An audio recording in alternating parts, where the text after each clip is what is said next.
La réglementation face au risque incendie en toiture est construite autour de deux considérations essentielles. Celle d'un feu émanant de l'intérieur du bâtiment, mais également celle d'un feu venant de l'extérieur du bâtiment.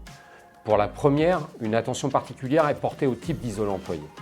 Pour une mise en œuvre sans contrainte, une réaction au feu de type A2 est exigée sur l'isolant. C'est notamment le cas en établissement recevant du public et en installation classée pour la protection de l'environnement.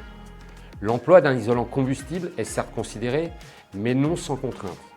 Sa mise en œuvre est conditionnée par l'obligation de protection par écran thermique et de traitement spécifique au niveau de points singuliers, qu'il s'agisse de pénétration au travers de la toiture, d'acrotère ou encore de passage de murs coupe-feu ou d'écran de cantonnement.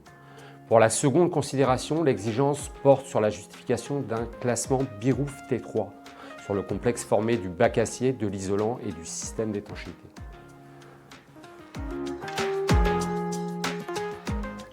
À l'instar de la décision de mise en observation des procédés photovoltaïques intégrés en toiture par la commission C2P de l'Agence Qualité Construction, la perspective d'un risque accru de sinistralité s'intensifie et la question du risque d'incendie ne déroge pas à ce constat.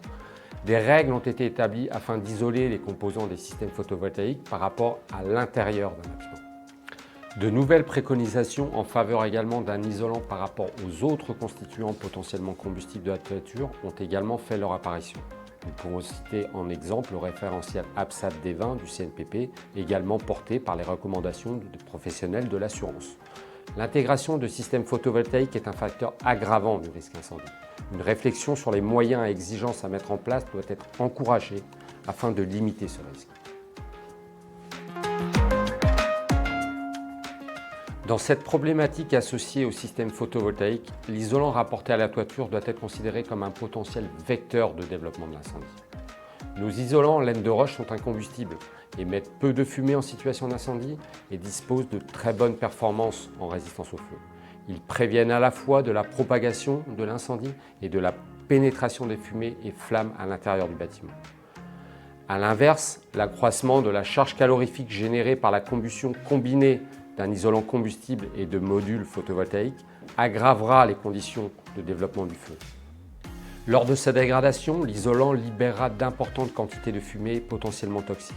Ces fumées sont à même de pénétrer à l'intérieur du bâtiment, dégradant de manière drastique les conditions d'évacuation des occupants et augmentant également le risque d'un embrasement généralisé prématuré. L'objet du référentiel APSAT D20 est de mettre en exergue ce phénomène en préconisant l'emploi d'isolants de type A2 et à défaut, lorsqu'un isolant combustible est présent, le recours à un écran thermique également côté extérieur.